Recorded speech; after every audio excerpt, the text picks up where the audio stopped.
إن إحنا نفرح بعريسنا كانت الدموع تطيح من عيوننا، لكن هذه سنة الحياة اللي الله سبحانه وتعالى فرضها علينا. وشكرا لكم، وسامحوني على أي تقصير في الفرحة. أنا كنت من أسعد الناس صراحة في الليلة دي.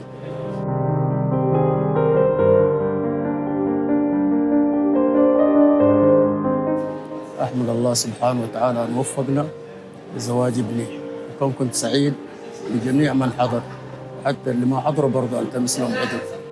حاب يعني أقول لك ألف مبروك، وإن شاء الله يتمم لك على خير وتكون مبسوط وحياتك سعيدة يا رب، وإن شاء الله يعني الأيام الجاية تكون أيام سعيدة عليك يا رب. السلام عليكم ورحمة الله وبركاته. في هذا اليوم أحب أهني وأبارك لولد خالتي وأخويا مكرم على زواجه. نسأل الله أن يبارك لهم إن شاء الله ويجمعهم على خير ويوفق فيما بينهم يا رب ويرزقهم بالذرية الصالحة إن شاء الله. أنا جدا مبسوط الليلة في فرح ولدنا مكرم. حبيبي مكرم، أتمنى لك التوفيق أنت وزوجتك، وإن شاء الله تعيشوا حياة سعيدة وهنية موفقين.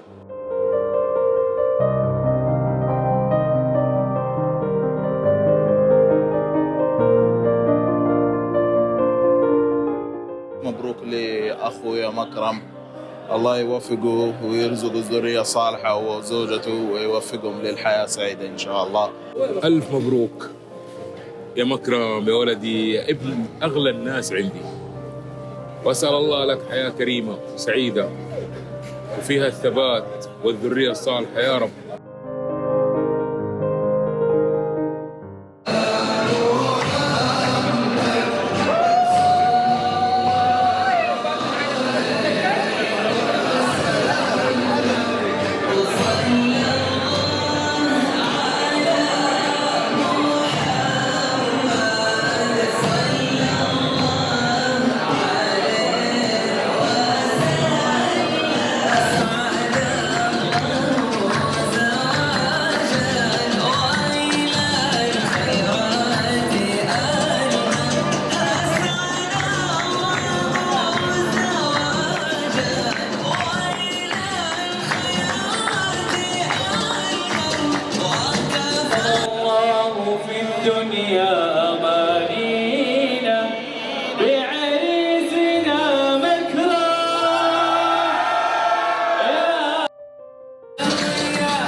بسم الله والصلاة والسلام على رسول الله، والحمد لله على كل حال، وأحمد الله وأشكره على نعمة الزواج التي أتمها علي.